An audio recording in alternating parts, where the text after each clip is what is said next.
Espace TV, le 22h.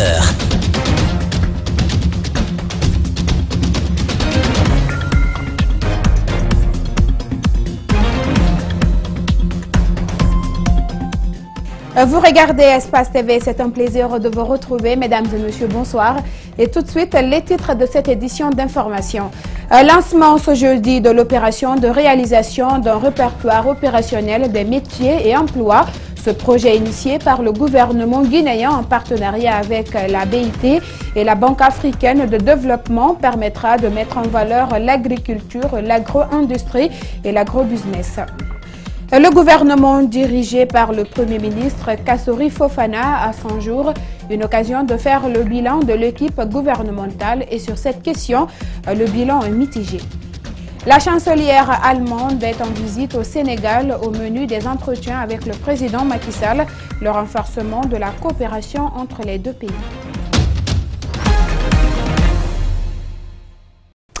Encore une fois, bonsoir. La réalisation d'un répertoire opérationnel africain des métiers et emplois a été lancée ce jeudi à Conakry et ce projet permettra de mettre en valeur l'agriculture, l'agro-industrie et l'agro-business. Il sera réalisé en partenariat avec le BIT et la Banque africaine de développement. Compte rendu Mamadou Kalisso et Ibrahima Souri Kamara. La Guinée a 7 millions d'hectares de terres arables, la pluviométrie est favorable, la semence est disponible. Mais jusqu'à présent, le pays importe ses aliments de base. Comment expliquer ce paradoxe? Le représentant du patronat pense avoir une réponse. Les jeunes ne sont pas formés et ceux qui sont formés ne veulent pas faire l'agriculture. Deuxièmement, ceux qui sont formés et qui sont dans l'administration préfèrent être dans les bureaux que d'accompagner les cultivateurs. Ce manque de main-d'œuvre qualifiée est dû à plusieurs facteurs, notamment l'insuffisance d'agronomes, l'inadéquation entre la formation et le besoin du marché de l'emploi. Désormais, explique le Premier ministre, les programmes de formation seront réajustés en fonction des besoins de l'emploi, d'où le lancement de ce répertoire opérationnel africain des métiers. En clair, le répertoire devra permettre de fixer des contours de politique publique mieux avisées pour adresser la problématique de valorisation du potentiel agricole guinéen. La pertinence de la nomenclature des métiers sur les activités de l'agrobusiness est certainement un outil indispensable qui devrait permettre de décrire les nouveaux métiers. Selon le ministre de l'Enseignement professionnel et de l'Emploi, le démarrage de ce projet est une opportunité non négligeable pour son département. La réalisation du répertoire opérationnel africain des métiers et des emplois remis permettra à mes services techniques d'avoir une lisibilité claire et nette sur le marché de l'emploi par la maîtrise des données en matière d'offres, de demandes, de qualifications professionnelles. Les représentants de la BAD et du BIT ont réaffirmé leur engagement à soutenir ces projets qui pourraient permettre de valoriser l'agrobusiness en Guinée. Le chef de file de l'opposition s'est exprimé sur l'opération d'audit du fichier électoral et c'était hier mercredi à la sortie d'une réunion de l'opposition et Cellou Dalein Diallo dit avoir reconnu la pression du pouvoir sur les experts mais il reste tout de même convaincu par le travail effectué. Et suivez Cellou Dalein Diallo au micro de Mariam Fodé Kamara et Ibrahima Souri Kamara. L'opposition républicaine monte au créneau face à la prolifération des propos qu'elle juge ethnocentristes et régionalistes. Les propos qui ont beaucoup plus attiré son attention sont ceux du candidat uninominal de Kindia et de l'inspecteur régional de la Ligue de la même localité. L'opposition déplore le silence du chef de l'État sur ces faits qui fragilisent l'unité nationale et la paix dans le pays. Nous avons déploré avec la dernière énergie ces types de propos émanant surtout des leaders d'opinion qui fragilisent la paix, l'unité nationale et la concorde qui existe entre nos populations à travers le pays. Sur la question du candidat de l'UFDG à la mairie de Kindia, le chef de file de l'opposition est clair. Le RPG a rendu Kindia. Pour l'UFDG, ce n'est pas négociable. Ablaïba a été élu le RPG et le gouvernement ont reconnu et ont rendu donc le poste de maire à l'UFDG et nous n'avons pas un autre qu'Abdoulaye Ba. La question sur le non-respect de l'accord par rapport au contentieux électoral n'est pas restée en marge de cette réunion. 3 semaines après sa signature, l'opposition républicaine dénonce le retard que connaît le processus de mise en place des élus et d'autres engagements de l'accord. L'opposition demande donc au ministre de l'administration du territoire et de la décentralisation de procéder, de fixer une date dans les meilleurs délais pour procéder à l'installation des exécutifs communaux à travers le pays. L'opposition invite par ailleurs ses militants à la sérénité et à la vigilance. 21 mai 2018, 29 août 2018, il y a de cela 100 jours qu'un décret nommant Ibrahima Kassory Fofana, Premier ministre, a été rendu public à la télévision nationale. Et comme il est de coutume pour la presse, nous avons donné la parole à des Guinéens qui se sont exprimés sur ces 3 premiers mois de gestion. Mais vous allez le constater, Kassory Fofana ne suscite pas ce grand espoir chez nos interlocuteurs. Algassi Mouyaliba et Aboubakar Din Kamara. Reportage. En 3 mois de gestion, qu'est-ce qui a été fait et qu'est-ce qui reste à faire pour le 3e Premier ministre sous l'ère Alpha Condé? Voici entre autres les questions que nous avons posées à nos interlocuteurs.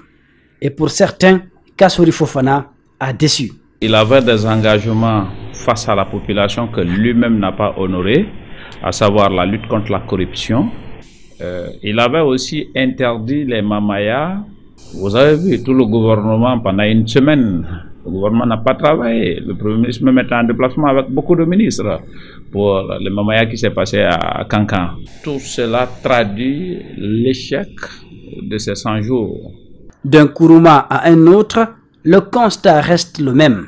Je ne suis ni déçu ni satisfait. Pas satisfait parce que la situation du pays n'a pas bougé, rien n'a changé. Mais je ne suis pas déçu dans la mesure où je savais que rien n'allait changer. Qu'en pense ce spécialiste en finances publiques guinéennes?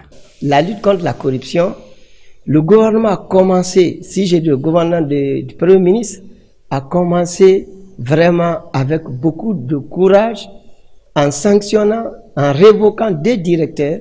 Ça, c'est très rare en Guinée. Si nous revenons sur la mobilisation des recettes, là, les faits viennent contredire totalement. Il suffit de lire la loi de finances rectificative. Cette loi montre par A plus B que les dépenses baissent fortement. Certes, le bilan des 100 jours du gouvernement Kassory Fofana est loin des attentes de certains, mais il faut noter une certaine différence avec ses prédécesseurs. Le nouveau Premier ministre a prôné la fermeté pour gérer la dernière crise sociale née de l'augmentation du prix du carburant. L'humanité célèbre ce jeudi la journée internationale des personnes disparues instituée par les Nations Unies.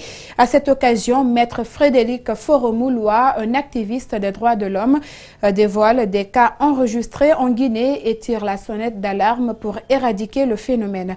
Un reportage Justin Leno et Aliouba. Selon Maître Frédéric Loy, président d'une ONG de défense des droits de l'homme, la journée des victimes de disparitions forcées dont on ignore où elles sont et quel est leur sort ne devrait pas être rappelée une fois par an. Les raisons, cet activiste de l'ONG Même Droit pour tous les explique par des cas enregistrés à travers la Guinée. La situation existe en Guinée. La Guinée a connu des situations de violation des droits de l'homme depuis l'ancien régime jusque maintenant là. Au temps de feu président Sékou Touré, il y a eu des disparitions forcées. Et également au temps de Conté, nous avons assisté à ces situations. Le régime actuel encore a son lot de disparus. Et quand on se rappelle un peu des cas dont la presse est saisie et qui restent encore une fois irrésolus, il y a le cas de journalistes, il y a d'autres personnes qui ont disparu, il y a le cas, n'est-ce pas, de beaucoup de personnes qui sont disparues et dont la situation reste irrésolue jusque maintenant là.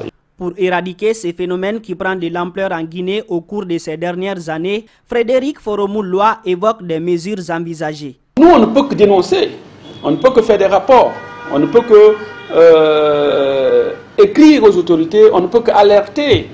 Mais en ce qui concerne les moyens de lutte efficaces, c'est l'État qui doit jouer le rôle premier.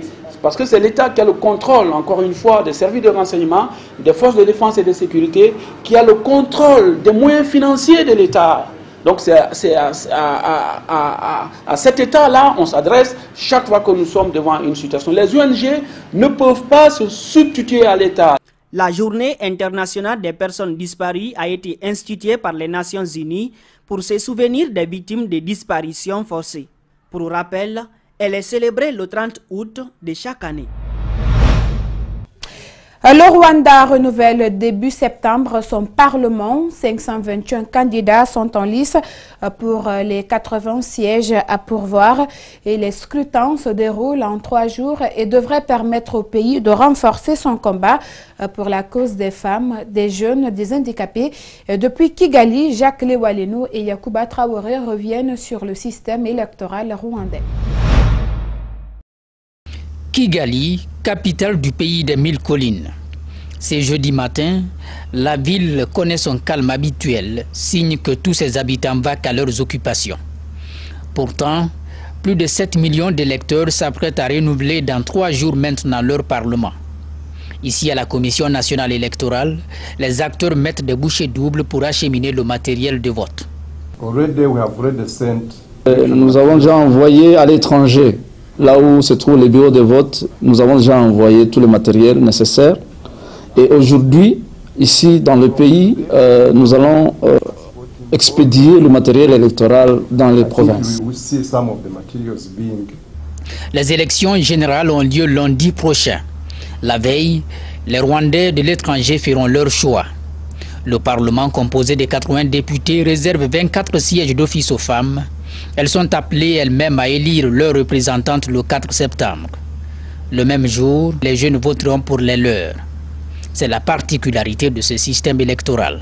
Pour les jeunes, les femmes et les personnes handicapées, ce n'est pas toute la population qui vote. Ce sont ce qu'on appelle les collèges électoraux, des membres de leur association qui votent.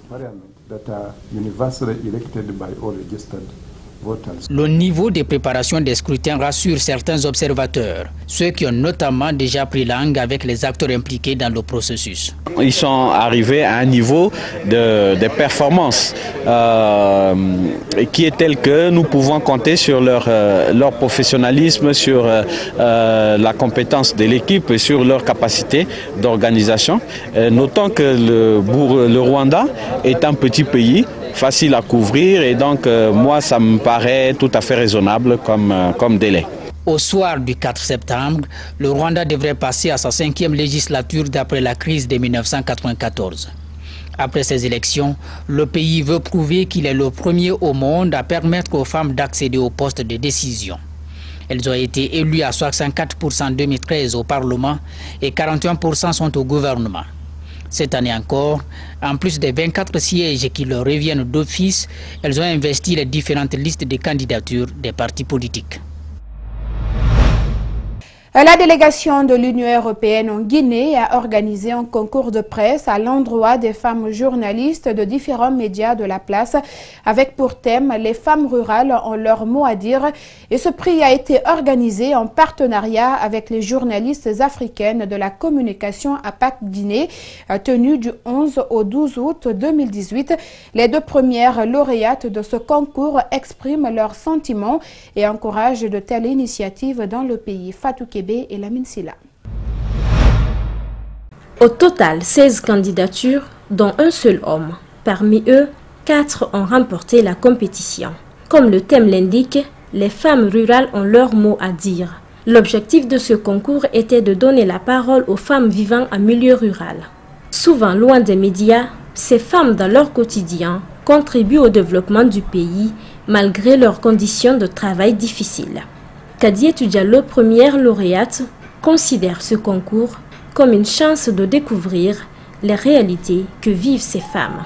Pour elles, le thème est plus important que le prix lui-même. Depuis que je suis journaliste, je ne me suis jamais rendue à l'intérieur du pays pour faire un reportage. C'est seulement ici à Conakry et quelques reportages que j'ai pu réaliser dans la sous-région. Faire des reportages à l'intérieur du pays, pour moi, c'est la meilleure des choses à faire. C'est des gens qui sont oubliés. Mais nous, ici en Guinée, surtout les femmes journalistes, nous ne faisons pas l'investigation. Et faire l'investigation, c'est vraiment bien. Aïssa Touba est la deuxième lauréate de ce concours. Elle aussi, tout comme les autres, est allée à la rencontre des femmes évoluant dans l'agriculture. Dans cette aventure, elle a été touchée par les réalités que vivent ces dernières. Je suis très heureuse d'avoir participé à ce concours et d'avoir été parmi les lauréates. À Boké, précisément à Kolaboui, j'ai interrogé ces femmes qui vivent en milieu rural, ces braves femmes qui se battent et qui sont une majorité silencieuse, que nous devons, nous journalistes, essayer de valoriser pour montrer à la face du monde que ces femmes aussi sont en train de participer au développement du pays. A signaler que les lauréates vont entrer en possession de leur prix lors d'une cérémonie qui sera organisée prochainement. Elles encouragent d'autres journalistes à participer à de telles compétitions. L'électricité est-elle une denrée étrangère à la ville de Tougué? Et depuis Belle-Lurette, le centre-ville est plongé dans une obscurité totale, situation qui a conduit à l'usage des panneaux solaires et groupes électrogènes pour pallier à ce manquement de l'État dans cette ville. Mais en dépit de tout, ce calvaire profite à certains jeunes entrepreneurs de PME qui se sont convertis à la charge des batteries de téléphone. Abdourahmane Ba et Ibrahima Souri Kamara nous signent ce reportage. Depuis 3 ans, Mamadou Alpha fait la charge des téléphones. À travers cette petite entreprise, il gagne sa vie. Des clients, il en reçoit tous les jours. J'ai investi beaucoup, j'ai acheté dans ça, j'ai acheté 2 panneaux. Je travaille avec 2 panneaux de 250 plus 2 batteries de 200. J'ai gagné tout ça dans je vends de 50 000, 100 000, 200, ça dépend. Cette pauvreté ambiante et le manque d'électricité profitent à Mamadou Alpha Diallo, mais pas aux habitants. Obligés de mettre leur téléphone en charge, certains utilisent les groupes électrogènes à la maison pour pallier cette absence du courant. La souffrance du problème de l'électricité est énorme à Tougué ici, donc on ne peut pas expliquer tout. Même si on regarde le télé ou bien on charge le téléphone, il faut qu'on achète le carburant au marché noir et on utilise pour voir ce qui se passe au monde. Ça demande une dépense. Il y a une catégorie de personnes qui s'adaptent et qui transforment cette pauvreté en opportunité. C'est le cas de ce gérant de vidéoclub qui, même les éditions d'information, sont payantes. Mais cette initiative n'afflue pas pour autant la clientèle. Non, on fait ça pour la plaisir seulement. Un plaisir. On jongle dans un lieu pour qu'on puisse faire sortir l'image ici. L'abonnement c'est cher, mais parce qu'on se débrouille dans un autre lieu, c'est ce qui nous aide ici. C'est ça. Il n'y a pas de courant du tout à Tougué ici. En attendant que le gouvernement ne desserve le courant à cette ville, les nantis vont se contenter des groupes électrogènes et des panneaux solaires. Les pauvres, eux, vont rester dans le noir. Les femmes ferrailleuses de Fria sont en colère contre l'une de leurs chefs. Elles accusent cette dernière de détournement octroyé par le chef de l'État lors de sa dernière visite dans la cité de l'Alumine. Mais cette dernière nie toute implication dans cette affaire. Reportage Mariam Diallo et Mohamed Bangoura.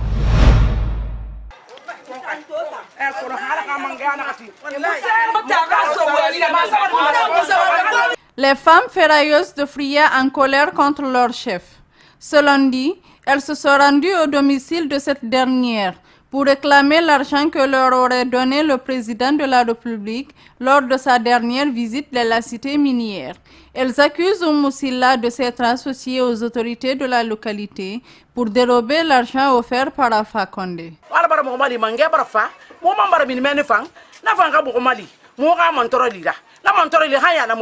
Dieu nous a aidés, le président nous a donné de l'argent, ils se sont associés pour manger cet argent. Nous sommes là pour le récupérer.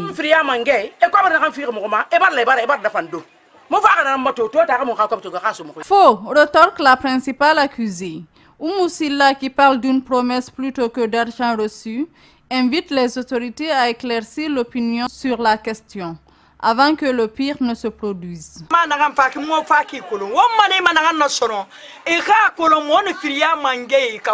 Ce que vous allez faire avec les chefs de Fria, c'est de nous aider à leur dire de nous donner l'argent de la promesse pour ne pas qu'elles viennent détruire ma maison.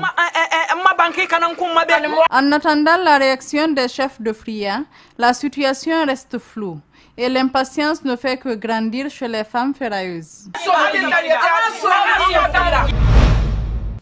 Une jeune fille guinéenne vient d'être primée à un concours de maquillage au Nigeria. Son nom, Zainab Silla, malgré son statut d'étudiante, elle a embrassé depuis plusieurs années le métier de make-up. Mariam Fodé Camara lui a tendu le micro à sa descente d'avion. Reportage. Ce concours de make-up a été lancé sur la plateforme Instagram. Cette jeune fille, amoureuse de ce métier depuis très longtemps, s'y est intéressée. Elle a compéti dans 4 types de maquillage avec d'autres candidates venues du Nigeria, du Ghana, du Bénin et du Canada. La confiance en soi lui a valu la première place du concours sur 37 candidates. Il y a une dame qui avait posté, donc je me suis dit, parce que déjà j'ai une petite idée sur le maquillage, maintenant je me suis dit pourquoi pas aller et puis suivre aussi les formations comme les autres. Il y avait 4 types de maquillage.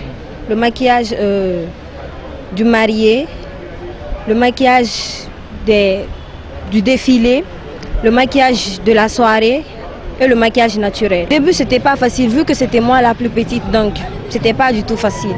Mais j'ai fait de mon mieux et j'ai gagné. J'ai été première. Réconfortée par cette distinction, Zainab Silla invite ses pairs à prendre à bras le corps le métier pour être plus indépendante.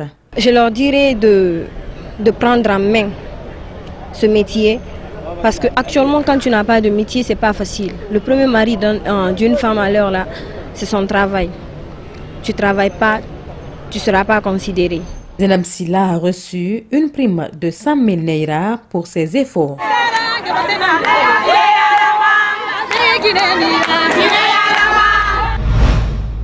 Le Orea AC de Guinée en quart de finale de Ligue des champions africaine. Les Rouges et Blancs se sont qualifiés au détriment des Sud-Africains de Mamelodi Sundowns ce mardi à Pretoria. Après cet exploit historique, supporters, entraîneurs de football et journalistes sportifs réagissent à ce sujet entre joie, qualité technique du club et avantages que va bénéficier le foot national. À travers cette qualification, chacun y va de son avis. Reportage Abdoulaye Sadio Diallo et Ibrahima Souri Kamara. Le Oroya s'est qualifié en quart de finale de la Champions League africaine ce mardi à Pretoria. Les hommes de Victor Zonka l'ont fait en décrochant un nul 0 but partout face au Mamelodi Sundowns lors de la dernière journée des phases de poule. Après leur victoire 2-1 face à l'AS Togoport le 17 août dernier à Conakry, les Rouges et Blancs n'avaient besoin que de ce seul point pour signer cet exploit historique. J'ai vécu le match avec un sentiment de satisfaction. J'étais satisfait pas du contenu, mais du résultat. Depuis sa création en 1975, le club de Matam atteint ce niveau de la compétition pour la première fois de son histoire. Cet entraîneur national, c'est ce qui a réussi au Oroya lors de son expédition sud-africaine. Ce qui a réussi à Oroya d'abord, c'est le fait de tirer les leçons du dernier match à Conakry. Je sais qu'ils ont tiré les leçons. Et ensuite, comme c'était un déplacement à l'extérieur, le staff a réussi quand même à travailler le match, à travailler, disons, comment obtenir la qualification là-bas. Chez les journalistes sportifs guinéens, l'analyse est plus pointue. Cette qualification du Oroya ouvre la porte de la campagne africaine à d'autres clubs du pays, mais pas que. Le Oroya va empocher 650 000 $ pour s'être offert cette place qualificative en quart de finale de la Ligue des Champions. Pour la Guinée, l'indice va de facto changer. La saison prochaine, on aura 2 représentants en Ligue des Champions. Le vainqueur de la Coupe nationale de Guinée va jouer la Coupe de Confédération africaine de football. Désormais en quart de finale, le Oroya attendra le 3 septembre prochain pour connaître son prochain adversaire. Au cours d'une conférence de presse conjointe, la chancelière allemande Angela Merkel et le président sénégalais Macky Sall annoncent l'électrification de 300 villages grâce à l'aide de l'Allemagne. Suivez ce commentaire de Malik Siangana Kamara. La chancelière allemande en visite au Sénégal dans le cadre de sa tournée africaine. Lors d'une conférence de presse avec le président Macky Sall, Angela Merkel s'est engagée à renforcer la coopération avec le Sénégal.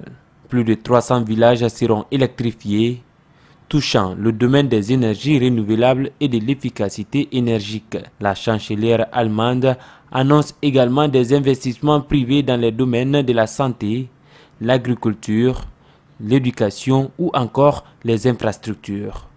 L'Allemagne salue également le rôle que joue le Sénégal sur la scène africaine et internationale. Avec cette tournée, l'Allemagne renforce sa présence en Afrique. Dans les salons d'Aigues Mortes, quelques 150 bénévoles encerclent des centaines de poussins flamants roses pour les baguer. Un système de traçage mis en place depuis plus de 40 ans qui permet de comprendre le comportement de cette espèce emblématique des zones humides et donc de mieux la protéger. Suivez. Encercler une colonie de bébés flamands requiert calme et dextérité. Mais les plus malins s'échappent quand même. Dans les salins d'Aigues Mortes, ces bénévoles s'apprêtent à baguer des centaines de poussins. Le but, étudier le comportement et les migrations atypiques de ces volatiles.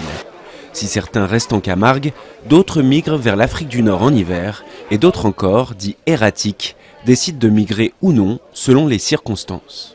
En fonction de leur caractère, et on voit lorsqu'on bague les poussins, vous voyez qu'il y a des poussins qui sont très timides, introvertis, d'autres qui sont très agressifs, et on pense qu'ils ont une personnalité tout à fait particulière, comme chacun d'entre nous, êtres humains, et qu'en fonction de leur personnalité, ils ont un comportement différent. Et donc on est en train de tester justement s'il y a une relation entre cette personnalité et leur comportement migrateur, sédentaire ou erratique. Ce matin, 675 poussins se voient attribuer un numéro unique. KTLF. Lisible à distance. 185. Il faut ensuite les mesurer, C'est KTLC. les peser et même noter ce qu'ils ont mangé la veille en leur tâtant le jabot. Leur repas de prédilection, de minuscules crevettes qui leur donneront leur fameux teint rose à l'âge adulte. Ça permet, sur l'ensemble de la population, ça permet d'établir la proportion d'oiseaux qui sont nourris chaque soir et donc de voir s'il y a des difficultés à trouver des ressources. Grâce à ce bagage qui a lieu depuis 41 ans, les ONG ont découvert la longévité exceptionnelle de ces animaux, jusqu'à 80 ans pour certains. Les bénévoles, eux, découvrent le caractère taquin des plus jeunes individus. Ça fait mal? Non, ça va, ça fait pas mal. Il a hâte de retourner à l'eau. Les gros bagages comme ça, c'est des moments magiques. Pour moi, c'est juste magique. Rien à rajouter. Au terme de l'opération, le temps est venu de relâcher les poussins, qui n'auront plus aucun contact avec les humains au cours de leur vie. Aujourd'hui, le flamant rose n'est plus classé parmi les espèces menacées. Mais les spécialistes s'inquiètent de la disparition progressive des salins, milieu nécessaire à la survie de ces oiseaux.